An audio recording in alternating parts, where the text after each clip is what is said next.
Hey guys, what is up? Mike here, Lakers Talk. Let's talk Lakers basketball. Great win for the squad. Lakers go 2-1 on the season. First time since 2010, they said. That's crazy. Let's talk about it. So Lakers beat up on the Charlotte Hornets 120. We win by 20, 120 to 101. AD, big game for him, 29 and 14. LeBron chipped in late with 20 points, 12 assists, 6 boards, and Dwight Howard played huge through the middle of the game when it was a little close. We'll talk about it. The game was close, but it really wasn't that close. Yes, I think coming in, they said the Hornets was a good, three-point shooting team, and they were. They're a young squad and they shoot threes and they did good against Chicago. Then they were up big on Minnesota early, but then got blown out by Minnesota and came in. And to be honest with you, we were never threatened by the Hornets. This was one of those games where the game was close, but it was because we were playing down to our competition. This reminded me of those games when Phil Jackson used to coach. We would have, let's say, even it was in the two eras when Shaq was here and Kobe, and then when Kobe and Powell and Lamar Odom and them, it was like where we would have these home games. We know it was a guaranteed win, and we would kind of lollygag and play amongst or up to the competition's level, and then kind of squeak out a win in the end and kind of have a good game and basically go home and everyone's screaming tacos or whatever. It seemed like one of those games. You knew the game was close, but I never felt threatened. I think nobody's ever felt threatened in this game. It was like we were just a step slow. We were a step slow to the loose balls. We were a step slow to the defensive rebounds. We were a step slow like on our defensive assignments. And it was just one of those games, 2-point game leading into the fourth quarter. But to be honest with you, it was really never that close. And then we kind of break out, we got the momentum, and then we open it up by 18 points and whatever, and we close out, and then starters come out. You bring in the Freak's brother. You even got Norvell in there for a couple minutes. And those are the type of games I love. The fact that when you got the starters, balling out and giving them the last 2 minutes, give them the rest, and we're up by 20, and they put on the towels. You saw AD go to the locker room holding his shoulder or something like that. This dude is a huge Packers fan apparently, and he then went to tweet something about the Packers win. So I was kind of freaked out. I was like, is he hurt? Is he not? Because he goes back late holding his shoulder or whatever, and then LeBron goes back. I think LeBron goes back because dude's wig was coming off. Man, I think he ran back and was like, I gotta fix the wig, put on a do-rag or something. So we'll talk about that. But so I tweeted out my prediction was AD. This was a game where at home we're playing a team that's not so formidable.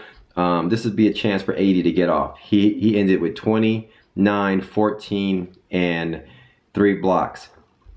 He really started taking off once he hit a three-pointer, and then things kind of opened up for him. He kind of loosened up, he even threw his hands up like, come on, man, like finally, hitting from the outside. And the game just kind of came easy for him this game.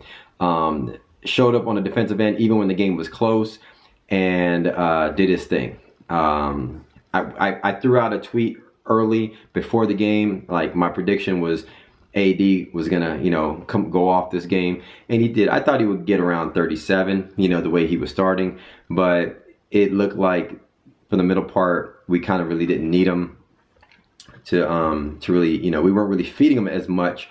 But he ended with 29, 14, and 3 blocks and played great on the defensive end. And I love the fact, I like what Frank Vogel is doing by when he brings out LeBron James, he would leave AD in there. When he brings out AD, he puts LeBron in there. And, I know a lot of coaches do that. Steve Kerr did that with his squad. I haven't heard Frank Vogel say that, but it seems to be that's his thing. he wants to have one of those guys out there at all times. And I actually love that because you never feel that in a moment where our two superstars are on the bench. So I like that. Shout out to Frank Vogel for making those adjustments.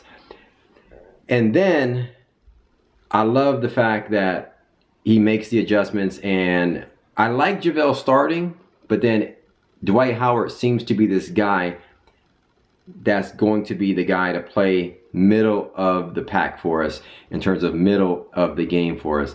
And Dwight Howard was huge. The one thing that Dwight Howard's huge this game. What was he?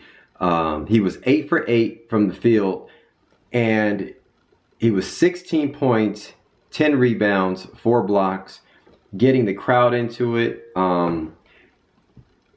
He was getting the crowd into it.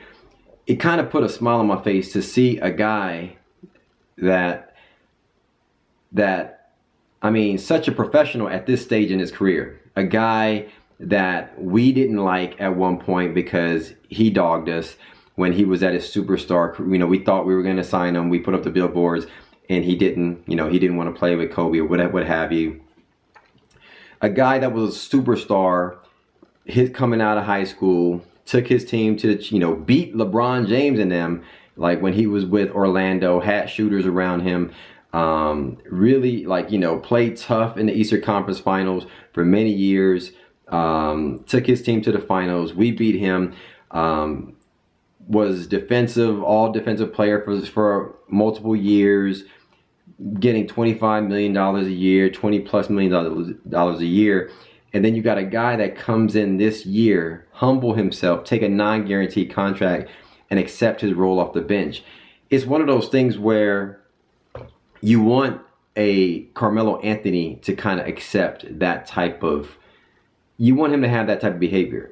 I mean, Dwight Howard was this, you know, a superstar. To be honest with you, you know, dunk contest, Superman, blah, blah, blah, for 10+ years, or, you know, 10 year, a decade. And then he takes, you know, he knows his career would likely be over if he did not take a back seat and take a non-guaranteed contract.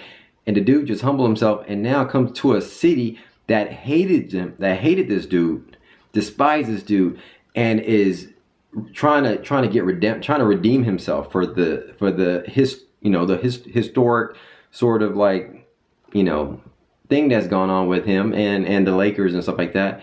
And it's just great to see, even though, yes, it was the Hornets and we know that, but he played big for us in a game where we weren't really stepping up to the competition. Our superstars, like in LeBron James, wasn't putting up 20 points in the first half. He didn't even score the first half, LeBron James. And so we needed those role players to kind of step up and kind of muscle, if you will, muscle the other team and kind of separate us a little bit. And Dwight Howard was able to do that. And he was 8 for 8. The thing is, he didn't just get some dunks. This was Dwight Howard like 7 years ago. He got the ball in transition, actually had to put the ball on the floor and make some moves without traveling to finish with the left hand. He came in this way. He kind of banked something off that way. He came in with a dunk. I mean, muscling, rebounding, blocking shots, getting in position. He could not, if you watch the film, he could not have done this if this dude was injured in any way. He looks healthy. He looks good. He looks bouncy. I love what I saw Dwight. Even though I know I go at Dwight when he looked like he looks terrible or looked like he couldn't do anything. Maybe the first game I will talk about Dwight, but I call it like it is. When I see a guy ball out, I mean, give the guy his props. I love this Dwight Howard. Hopefully we get this Dwight Howard each and every game. And somebody said, should Dwight Howard start? I like JaVale McGee starting for that first 6 minutes. JaVale McGee is really good at that first 6 minutes. He's really good at that first 6 minutes. Like, to start the game, he gets these 6 or 7 points really quick. He tends to get those 6-7 points off of lobs and the putbacks. And then from there, it seems to be like the defense kind of adjust to that type of play. And JaVale McGee is not that effective going forward. And then that's where you would see somebody like Dwight Howard. Seemed like he played a big stretch. And I love the fact that Frank Vogel kept him in there because we needed that type of muscle to play. And he's playing well with AD out there. He plays well with LeBron out there. I love, love, love. Much props to Dwight Howard. And so LeBron James had no points. I think 0 points, 1 point maybe in the first half. And then finished with 20, stepped on the gas late, 20, 12 assists, and 6 rebounds. Basically, he was playing like he knew it wasn't. I mean, we all kind of felt it. Like we knew it was only a matter of time before we kind of get that knockout blow. It was kind of like we were kind of sparring with them, and they kept punching back. We kept pushing them away, and they eventually kind of caught him, whatever. And that's kind of like what it felt that happened. He was kind of just playing chess a little bit, kind of sparring with him, and then kind of stepped on the gas late when he had some openings, and they kind of were kind of gassed at that point, and we blew it open by 20. KCP even chipped in. Dude was struggling, but you know, he was 4 for 8. I was joking around, calling him my boy and stuff on Twitter. I even predicted, I'm like, I felt KCP's gonna go off in the fourth quarter. Because KCP is good. Like if you know KCP historically, every now and then he'll go off for like 25 points or whatnot. I kind of felt one of those runs were coming because he was able to knock down a shot, and the guy was struggling in a big slump. I knew he wanted to redeem himself with like at least a 20-point game, and I thought he might go for 20, but he finished with 4 for 8. For 10 points, good defense, plus 21 when him on the floor. So shout out to KCP for being a professional and working through his slump and actually stepping up for us. Caruso played some big minutes and was plus 17 for 5 points, hit a big 3 at a time when we needed it, and a nice dunk. Troy Daniels was kind of struggling. Danny Green's shot was struggling. Who else? Yeah, Cook was in and out, but you could see when Cook was off the ball, and Stu Lance was actually calling it out. When Quinn Cook was off the ball and he was getting shot, it was a way more comfortable shot for him, and he looked very comfortable off the ball, knocking down some shots. It was good to see Quinn Cook, see a few shots drop. Other than that, man, it was a good game. It was a great game, a game that we all knew we were going to win. A game that was kind of like. It was a good game for the most part, but we were like, come on, man, we just needed a few stops, and we didn't get those stops for the first 3 quarters, but we knew it was going to happen, and then eventually we broke out and won the game. We did what we were supposed to do. We beat a team, like a Charlotte team, by 20 points, which I'm very proud of our team to do that. And even if we had won by 1 or 2 or 3, it would have been one of those games where we're playing up to our competition, but it was good to see us kind of break out and really just, play with them. I like the dude Bacon. Bacon's dope. That rookie, he looks like Marvin Williams or whatever a little bit, but that dude was balling. I like him off the for Charlotte. So shout out to that dude. Other than that, man, that's my thoughts on this game. Like I said, I was kind of nervous that AD went to the back and then LeBron ran to the back, but I think LeBron's thing, man, was coming off, man. He gotta cut the, I don't know if he has plugs in his hair or the wig, and it was kind of coming off a little bit. Dude was like, I need to get back and put the do-rag on. Listen, LeBron, come on home, man. If it goes, it goes, man. Just, shave it low, man. Anyway, that's my thoughts in the comments. Hit me up in the comments below. I'm just joking, man. I'm just joking. Listen, much love to LeBron. Hey, and shout out to the Lakers for manning up this game. I don't know when the next game is, but we play Memphis next game at home. Anyway, I don't know if that's tomorrow or I think it's Tuesday. I don't know, but we'll figure it out. Anyway, thanks for watching, guys. Thanks for commenting. Thanks for liking. Thanks for subscribing. Thanks for supporting the channel. As always, if you see at the end of the video, you see the circle, you see my face, you see my bald head, hover your mouse over that, hit the subscribe button, and hit the notification to get notified when I post videos every single day in your inbox. Holla at your boy. I'll talk soon. Oh, and as always, follow me on Twitter and Instagram at MikeSportsLA. Holla at your boy. Peace.